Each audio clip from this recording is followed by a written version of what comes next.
한국당이 그런데 좀 시끌시끌해지고 있는 것 같습니다. 공식 합류를 어제 발표하면서 했던 말들에 불편해하시는 분들이 생겨나고 있다고 하는데요. 과연 어떤 발언 때문일지요. 어제 장면부터 먼저 보시겠습니다. 지금부터 좀 긴장들 하고 국회의원이 되셨으면 공부들 좀 하고 어젠다에 대해서 그리고 실천하려고 좀 노력들을 해야죠. 그렇기 때문에 면모가 일신되는 것이고 그렇게 면모를 일신하지 못하는 분들은 다른 분들을 위해서 자리를 비워줘야죠. 거기 비박이든 친박이든 친이든 혹은 반이든 간에 누구나 조금씩은 책임이 있을 겁니다. 그 책임을 이제 와서 다 하나하나씩 현미경 들여다보듯이 보고 밝히고 해서 묻고 너는 이래서 안 돼, 넌 저래서 안 돼 이런 식으로 목을 치려는 것 그것이 쇄신이라고 하면 그런 쇄신은 저는 안 할 겁니다. 목을 치르는 것보다는 바깥에 정말 비바람 맞으면서 자란 들꽃 같은 분들을 앞으로 많이 모시고 들어오는 것 그것이 우리 조광의의 책임이라고 생각을 합니다. 공부 좀 하라라는 이 일갈에 지금 겉으로는 말을 못하면서 한국당 의원분들이 속을 끓고 있다고 하는데요. 이분은 얼마나 큰 빅픽처를 가지고 왔길래 이렇게 벌써부터 많은 말이 쏟아지는 걸까요? 친박계로 분류되기도 하는 초재선 국회의원 모임에서 아니 인적 청산 기준은 우리가 정하겠다라고 하면서 바로 계파 갈등이 점화되는 모임이 있었다고요? 네, 맞습니다. 통합과 전진이라고 하는 한국당 초재선 모임에서 문제를 제기했다고 하는데요. 많은 분들이 아시는 것처럼 한국당 초재선은 대표적으로 지난번 19대 총선, 20대 총선을 거쳐서 국회의원이 당선됐기 때문에 박근혜 전 대통령이 비상대책위원장으로 있던 시기, 박근혜 전 대통령이 대통령으로 있던 시기에 국회의원이 되신 분들입니다. 그래서 친박적 색채가 좀 강하지 않냐라는 분석이 좀 지배적인 것 같은데 여기 대해서 공개적인 혁신 방안을 얘기하게 됐죠. 특히나 누가 좀 배제가 돼야 되냐면 이러한 혁신 방안에서는 복당파 그리고 박근혜 정부의 국정집행 관련자, 지방선거 패배 책임자 모두 물러나라는 겁니다. 그럼 복당파도 안 돼, 홍준표 전 대표 사람도 안 돼, 친박도 안 돼가 나오는 거지 않습니까? 네. 그럼 그 과정에서 그럼 누가 할 수 있지라고 얘기를 하면은 여기에 대해서 무색무취한 사람 중심으로 우리가 내세우는 사람이면 되겠지라는 생각을 가질 수가 있는 거거든요.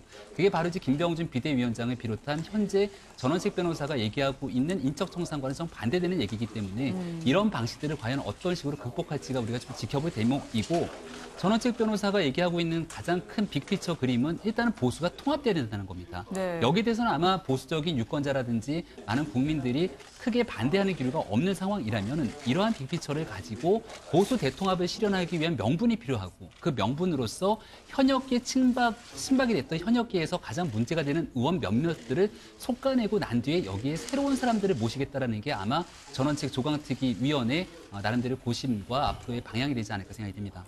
그러면 전원책 위원이 얘기하는 온실속 화초, 영혼 없는 모범생들은 어떤 분들이 거론이 되고 있어요? 글쎄요, 의원으로 된 이후에 특별한 뚜렷한 활동 보여주지 않은 사람들도 거론되겠지만요. 지금 안팎에서는 역시나 대구 경북 지역의 영남지방 국회의원들이 이 온실속 화초가 아니냐. 네. 왜냐하면 상대적으로 대구 경북 지역에서는 공천만 받았다고 하면 본인이 치열하게 노력하지 않아도 당선이 되는 우리나라 지역주의 정치의 문화가 있었습니다. 그렇기 때문에 특히 지난 총선에서 대구 경북 지역 공천을 받은 사람들은 박근혜 전 대통령의 입김으로 공천이 된 사람들 아니냐는 의혹도 있거든요. 그래서 지금 TK 지역 의원들이 많이 몸을 떨고 있다 그런 이야기들이 나오고 있고요. 네. 상대적으로 수도권 같은 경우는 자유한국당이 대단히 약세입니다. 그래서 수도권에서 살아남은 사람들 같은 경우는 본인들 나름대로 자생력을 갖고 있는 의원들이다 이렇게 평가할 수밖에 없기 때문에 네. 한국당이 속된 말로 깃발만 꽂으면 당선된다는 그러한 아랫목인 지역, TK 지역이 역시나 혁신의 주요 부위가 될 수밖에 없을 것 같습니다. 네. 자, 이분 일단 야단을 굉장히 많이 치시던데요. 그래서 의원분들 사이에서는 왜 이렇게 많이 터커티브 하시죠라고 하면서 그래도 공부할 분위기일 것 같은데요. 네네. 이분들 지금 김병준 비대위원장, 전원책 위원 일단 말은 보수가 한 텐트에 모이자라는 거 아닙니까? 근데 서로가 각자 생각하는 빌딩이 다른 것 같아서 네, 각자 그렇습니다. 땅 파고 있다는 느낌을 받거든요. 근데 약간 전 전원책 위원장이랑 그다음에 김병준 위원장이랑 전원책 위원이죠. 그 두 사람이 이렇게 뜻이 완전히 일치하게 맞는 것인지에 좀 의문이 있는데요. 일단 국가 안보 이런 부분에서 전원책 변호사 같은 경우에는 그동안 굉장히 상당히 강경하고 우파적인 그런 시각을 가진 반면에 김병준 위원장은 그에 비해서 약간은 좀 유연한 그리고 또 복당파를 바라보는 시각에 대해서도 전원책 변호사 같은 경우에는 절대 안 된다. 복당파도 물러나라. 이런 또 김병준 위원장 같은 경우에는 어떤 복당파랑 어느 정도의 교감은 있는 것 아니냐. 뭐 이런 분석이 나오고 있는데 그래서 이제 과연 이 인적 쇄신을 같이 하자고 지금은 손을 잡고 있지만 실제로 그 실행에 착수했을 때 그 의견이 정확히 일치할 것이냐. 이런 부분에 대해서는 여전히 의문이 있고요. 또 두 사람의 이제 공통적인 특징이 그동안 정치계에 몸담았던 사람들이 아니라 어떻게 보면은 학자 내지는 논객에 더 가까운 그런 분들이신데 또 일명 이야기하면은 뭐 현실을 잘 모르고 좀 이상주의자적인 그런 면모도 있다고 보는 거죠. 그래서 과연 이분들의 그런 인적 쇄신이 정말로 성공할 수 있을 것인지 뭐 박지원 의원 같은 경우에는 인적 쇄신은 안 되니까 그냥 고사하라고 뭐 이렇게 조언까지 해줄 정도였는데 실제로 그렇게 실행이 될 것인지 아니면은 그냥 한여름밤의 꿈으로 끝날 것인지 이런 부분에 대해서 굉장히 국민들의 관심이 좀 높아진 것 같긴 합니다. 그래도 이제 100% 총선 안 나간다 그런 말씀 안 하셨기 때문에 공부 많이 하고 오셨을 수 있어요. 이 권력 의지라고 하는 거 어느 누구도 지금 없다고 할 수 없으니까요. 바른미래당 지도부까지요. 이 살짝 미안하다라고 하면서도요. 통합을 해야 된다라고 바로 이야기를 하던데요. 지금 전원책 위원 말이죠. 어떻게 보세요, 김 변호사님? 이 변호사님. 예, 어쨌든 지금 보수가 지금 분열이 돼 있어가지고 지금 뭐 지지율이라든지 이런 거에서 봤을 때도 지지부진하고 이런 측면은 사실 많은 뭐 정치를 들여다보고 있는 분들이 공통적으로 하는 이야기입니다. 그 이제 중요한 원인이 이제 바른미래당으로 가 계신 원래 이제 새누리당에 계셨던 분들, 이분들을 어떻게든지 이번 기회에 내지는 총선 전까지는 좀 하나의 그 텐트 안으로 좀 같이 해야 그나마 다음 총선에서 보수가 응집할 수 있는 어떤 구심점이 되지 않겠느냐라고 하는 이야기들은 뭐 늘상 해왔습니다. 정치가에서는. 근데 이제 과연 그것을 실현할 어떤 분이 계실지, 지도자가 있을지 이 부분이 사실은 이제 항상 초점이 되는데 전원책 변호사나 뭐 김병준 비대위원장 같은 경우에 한 가지 좀 약점이라고 하는 것은 선출직에서 어떤 그 정치 생활을 한 적이 없기 때문에 이러한 부분이 상당히 약점으로 작용할 수밖에 없다라고 생각을 합니다. 어떻게 보면은 가려고 하는 방향 제시나 이런 것들은 잘 설정할 수 있을지 모르지만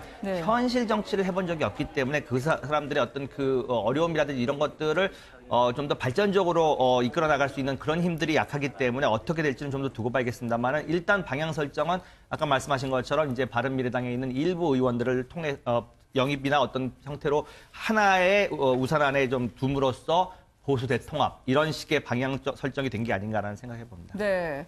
아니 뭐 바른미래당 위에서 우리가 자리를 비워놓는 건 아니다라고 하지만 이 참 묘하네요. 두 분이요. 김병준 위원장은 바로 치고 나가는 것 같던데요. 바른미래당 의원분들 만나셨다면서요. 이게 나라냐. 보수가 이렇게 두 갈래로 있을 수는 없다고 하면서 말이죠. 네, 뭐 정병국 의원을 비롯한 이해운 의원이라든지 뭐 지상욱 의원이나 이학재 의원 이 모든 사람들이 사실 바른정당 출신 의원들입니다.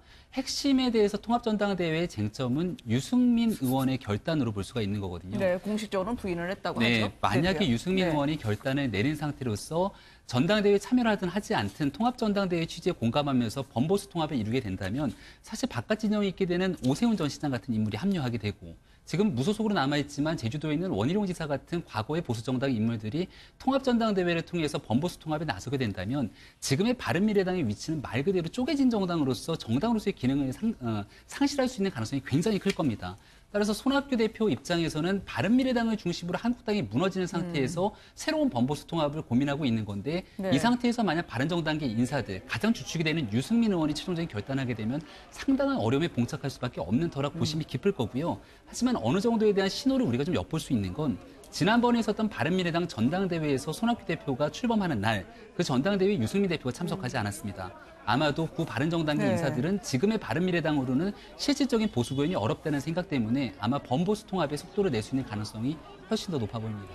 그러니까 우리 중심으로 해서 오십시오. 우리가 그쪽으로 딸려 들어가는 일은 없을 겁니다라는 얘기일까요? 전원책 위원은요. 그런데도 또 통합 이야기에 대해서는요. 처음부터 계속 끈을 놓지 않던데요. 그 발언을 한번 여기서 들어보도록 하겠습니다. 이 보수 통합전대 뭐 바른미래당의 이 손학규 그 대표님께서 좀 섭섭해하시겠죠. 지금처럼 이 절박한 때 보수가 분열되어서는 더 이상 희망이 없다고 생각을 합니다. 그런 취지에서 내가 그 조강위원으로서 제 개인의 뜻을 천명한 것인데 마치 앞으로 조강위가 보수 단일 대우를 위해서 이 뭐 밖에 있는 의원들 보수 성향의 국회의원들 특히 바른미래당이 되겠죠. 이분들을 위해서 이쪽에 자리를 비워놓는다. 뭐 이런 의미는 전혀 아닙니다. 그래도 유승민 의원 오시면 어떨까요? 대구 동구를 비워두는 것 같다라고 하는 정가에서 상당히 무성한 후문이 쏟아지고 있는데요. 이 와중에 왜 내 얘기를 안 하지라고 하시지 않을까요? 홍준표 전 대표도요. 심심할 줄 알았어요라고 하는 듯 이 페이스북에 자신이 하왕산에 올라가 있는 모습을 게재하기도 했었습니다. 어떤 뜻일까요? 그 꿈을 저희가 어디까지 헤아릴지 모르겠습니다만. 근데 사실 지금 홍준표 전 대표 같은 경우는 개인적으로는 전원책 변호사와 친분이 있는 것으로 알려졌습니다만 네. 전원책 변호사가 조광특위 위원 합류 의사를 밝히면서 오히려 친분이 있는 사람들 더 강하게 배제하겠다 이렇게 말했단 말이죠. 그리고 지금 홍준표 전 대표의 존재 자체가 보수 통합에 해가 되는 것은 아닌지 고민해 볼 필요가 있다는 대단히 강한 발언도 했습니다. 이 말인즉슨 앞으로 조광특위가 실시하게 될 당무감사에서 친홍준표계 위원장들이 사실은 많이 혁신의 대상이 될 가능성이 높다는 뜻입니다. 지금은 상당히 코너에 몰렸고요. 귀국한 이후에 전대 출마설이 지금 거론되고 있지만 만약에 통합 전대가 정말 실시된다면 홍준표 전 대표가 설 자리는 더더욱 좁아지게 될 것입니다. 그리고 지금 정현책 변호사가 통합 전대라는 불씨를 살림으로써 단순히 이제 오세훈 전 시장 같은 그리고 또 이런 외연상 중도에 가까운 분들뿐만 아니라 네. 어떤 전통적인 보수 지지자들의 지지를 받고 있는 황교안 전 총리 같은 경우도 중도 보수에 역량 있는 분들이 힘을 합쳐야 된다면서 호응하는 목소리를 내고 있습니다. 네. 그야말로 범보수의 빅텐트가 형성될 처지에 지금 그런 불씨를 전원책 변호사가 당긴 것만으로도 상당히 의미 있는 발언이라고 평가하고 싶고요. 유승민 전 대표가 결단을 해야 합니다만은 지금 누가 봐도 지금의 바른미래당 지도부와 유승민 전 대표를 주축으로 한 구바른정당계는 사이가 나쁘다는 것을 다 알고 있습니다. 네. 당직자만 해도요. 바른정당 출신 당직자들만 대거 정리해고되지 않았습니까? 그런 것들만 봐도 사실 내부적으로는 손학규 체제와 유승민 전 대표 체제는 이제 돌아올 수 없는 강을 건넜다 이런 평가가 많기 때문에 과연 내년 초에 통합전대에 합류할지는 모르겠지만 어떤 식으로든 바른미래당이 쪼가지고 범보수의 빅텐트가 구축될 그런 기미는 지금 충분히 무르익고 있다는 평을 드리고 싶습니다. 네. 오히려 바른미래당 쪽에서 볼 때는 우리가 지금 전열이 정비되지 않은 걸 저쪽이 왜 이렇게 잘 알지라고 하면서 좀 위협감을 느끼지 않을까 하는 그런 전망도 있는 것 같습니다. 이렇게 되면 말이죠. 홍준표 전 대표도 그렇고 황교안 전 총리 같은 경우에는 리얼미터 조사를 보니까 이제 범보수에서 1위로 쳐 올라오던데요. 이렇게 되면 지금 바깥에 계시는 분들은 좀 마음이 급해지겠어요. 홍준표 전 대표까지 포함해서 말이죠. 네, 맞습니다. 황교안 전 대행 같은 경우는 아마 당권에는 뜻이 없을 겁니다. 대권의 네. 뜻이 있을 텐데 대권의 뜻이 있어서 대권을 실천하기 위해서는 당이 잘 돼야 되거든요. 그러면 범보수 통합을 통해서 여러 가지 가치를 높여야 될 필요가 있겠다는 생각이 들고요. 지금 범보수 통합에 대한 전당대회에서 오세훈 전 시장 같은 인물이 들어오겠다는 건 단 한 가지입니다. 지금 당대표 한 사람을 뽑게 됐을 경우는 들어올 하등의 이유가 없는 거지만 당대표 최고위원 선거를 전당대회 룰을 개정해서 과거처럼 집단지도 체제로 변경하게 되면 오세훈 전 시장도 들어갈 수 있는 거고 누구든지 함께 들어갈 수 있는 공간이 열리게 됩니다. 그렇다면 홍준표 전 대표 입장에서는 여기에서 당선이 되더라도 혼자서 정권의 독점을 행사하지 못하게 되는 상황이라면 과거 같은 형태로서의 홍준표 전 대표의 존재감은 완전히 무의미해지는 상황이 오거든요. 그래서 지금의 정치적 역학구도 내에서는 홍 전 대표가 과거와 같은 꿈을 꾸기는 상당히 어려운 상태로 흘러가고 있는 게 사실인 것 같습니다. 네.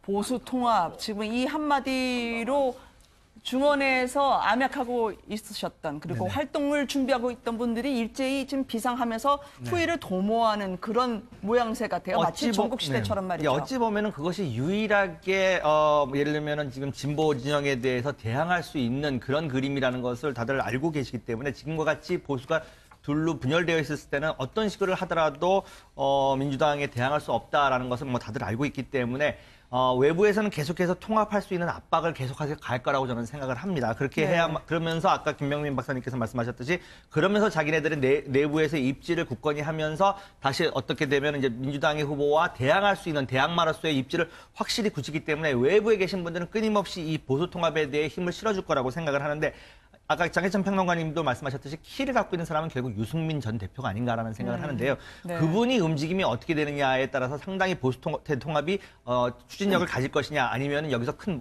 멈춤을 볼 것이냐 이런 부분들이 있는데 손학규 대표는 또 의미 있는 말을 했어요. 유승민 전 대표가 그렇게 쉽게 가볍게 움직일 분은 아니다. 이런 식의 이제 멘트를 함으로써 어찌 보면은 양쪽에서 지금 구애를 하고 있는 그런 상황이긴 합니다만은 네. 이 부분 유승민 전 대표가 어떤 결심을 할지는 조금 더 정치권에서 좀 두고 봐야 되는 그런 아주 재미난 포인트라고 생각합니다. 그러게요. 한국당발 정계 개편은 과연 누구의 손에서부터 누구의 입에서부터 시작이 될까요?